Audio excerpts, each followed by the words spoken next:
Россия всегда будет на стороне Армении. Всегда Rusya həmişə Ermənistanın tərəfdarı olacaq. Həmişə. Вот посмотрите. Если в Азербайджане принимаются какие-то решения не в пользу России, то есть Azərbaycanda kimsə və yaxud nəysə Rusiyaya qarşı sərf eləməyəndə Azərbaycan pisdir.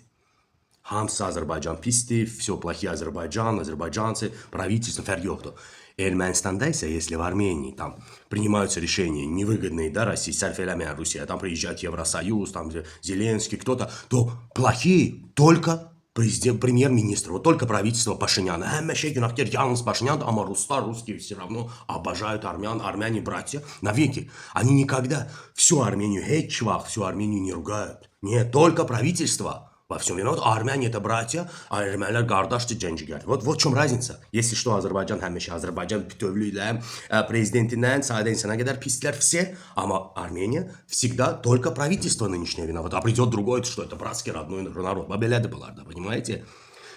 Исторически, если взять с 1700-х годов, с прихода Петра, потом взять взятие Еревани, туркменчайский, гюлистанский, я не знаю, kürekçayский договора, всегда армяне были с русскими. Всегда. Həmişə bağlıydılar bu ermənilər ruslara. Первая мировая война из Османской империи. Ermənilər yenə перешли на сторону России. Понимаете, исторически у них уже геном один. Они всегда будут с ними. Всегда будут при них. Всегда. Начиная с созданием государственности, заканчивая сегодняшним. Həmişə Rusya erməni tərəfdarı olacaq. Всегда. Мы будем для них вторые. Понимаете, по-другому не будет. Вот так, это реальность. Если бы не Турция, которая за нами стояла, Türkiye bizim yanımızda olmasaydı, если бы вот не эта мощь, не эта сила, вы о чем говорите?